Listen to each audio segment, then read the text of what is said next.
Hello बच्चों, आप लोग कैसे हैं? आई होप आप लोग अच्छे होंगे, मज़े में होंगे। आप लोगों का हमारे चैनल बीनू स्टडी में स्वागत है। बच्चों चलते हैं इस वीडियो में। एक न्यूमेरिकल है। न्यूमेरिकल क्या है? उदाहरण है एल्युमिनियम सल्फेट का सूत्र लिखिए। इसको हमें सॉल्व करना है, कैसे करना है, हाँ कैसे सूत्र लिखना है, हाँ इसका तरीका है। पिछली वीडियो में हमने नियम के बारे में बताया था, अब इसमें जो है करके दिखाना है एल्युमिनियम सल्फेट का सूत्र लिखकर। चलिए चलते हैं बिना टाइम को वेस्ट किए अपने टॉपिक पर। बच्चों अगर मेरी वीडियो अच्छी लगेगी तो लाइक कीजिएगा, सब्सक्राइब कीजिएगा, शेयर भी कीजिएगा, बेल आइकन को दबाना मत भूलिएगा। चलिए चलते हैं।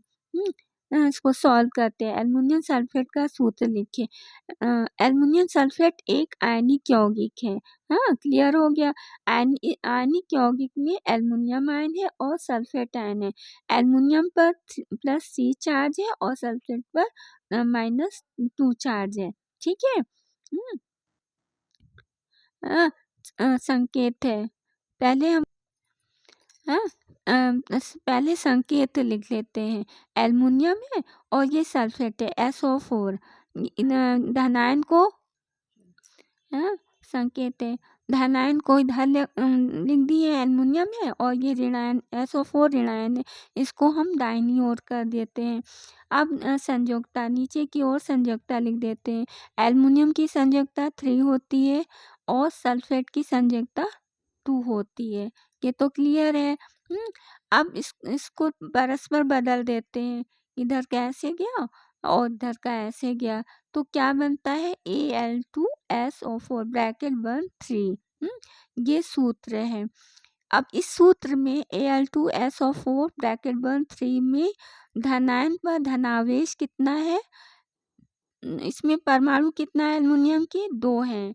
हाँ Al 2 है, एल्युमिनियम 2 है तो कितना हो जाएगा 2 और चार्ज संयोजकता कितनी है 3 है तो 2 × 3 = 6 प्लस आयन हो जाएगा धनावेश।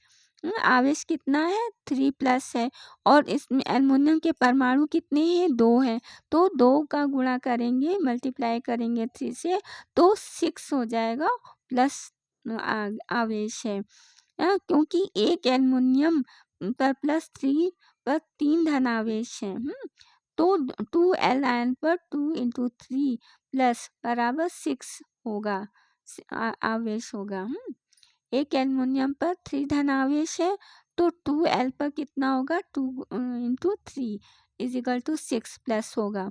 इसी तरह ऋणायन पर ऋणावेश कितना है? चलिए देखते हैं।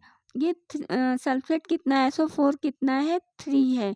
इस पर 2 ऋणायन है, 2 माइनस चार्ज है तो एक पर कितना है 2 है तो 3 पर कितना होगा 3 × 2 माइनस चार्ज है = 6 ऋणायन है 6 जो है माइनस चार्ज है। क्योंकि एक सल्फेट पर 2 ऋणावेश है तो 3 सल्फेट है तो कितना होगा 3 × 2 माइनस है चार्ज है = 6 ऋणावेश होगा।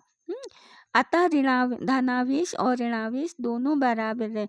जब दोनों बराबर होते हैं तो सूत्र ठीक होता है।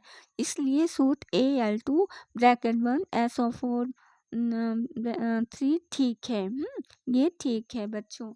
ये क्लियर हो गया। आई होप आप लोगों को अच्छी तरह से समझ में आ गया होगा। अब दूसरा उदाहरण है। पहला है सोडियम ऑक्साइड और दूसरा है एल्युमिनियम क्लोराइड, तीसरा है सोडियम सल्फाइड, चौथा है मैग्नीशियम हाइड्रोक्साइड के सूत्र। बिल्कुल इसी तरह लिखना है। सोडियम ऑक्साइड के आयनिक यौगिक में सोडियम आयन है और ऑक्साइड आयन है। ठीक है। इस पर +1 चार्ज है, इस पर -2 चार्ज है। पहले संकेत लिख लेते हैं Na और इधर हो धनायन को बाईं ओर, ऋणायन को दाहिनी ओर लिख देते हैं। अब नीचे संयोजकता है। इसकी संयोजकता बच्चों कितनी होती है 1 होती है। ऑक्सीजन की कितनी होती है 2 होती है। और परस्पर हम बदल देते हैं, दोनों बराबर तो है नहीं इसलिए हम बदल देते हैं, संयोजकता को बदल देते हैं। तो सूत्र क्या बनता है Na2O। तो ये बनता है Na2O। O सूत्र बनता है। अब इस सूत्र में बच्चों धनायन पर धनावेश कितना है? 1 सोडियम पर कितना होता है? 1 चार्ज होता है। तो 2 सोडियम में कितना होगा? 2 × 1 plus charge is equal to 2 plus charge हो जाएगा। ऋणायन पर ऋणावेश कितना है? ऑक्सीजन की कितनी संख्या है? एक ऑक्सीजन पर कितना होता है? 2 माइनस चार्ज होता है, तो 1 है। इसकी संख्या कितनी थी? 2 थी। इसकी संख्या कितनी है? केवल 1 है। तो 1 × 2 is equal to 2 minus charge होगा। अतः धनायन और ऋणायन दोनों बराबर है, ये भी और ये भी बराबर, इसलिए सूत्र ठीक है। हाँ, बच्चों वीडियो का अंत कर रहे हैं और थैंक यू वॉचिंग दिस।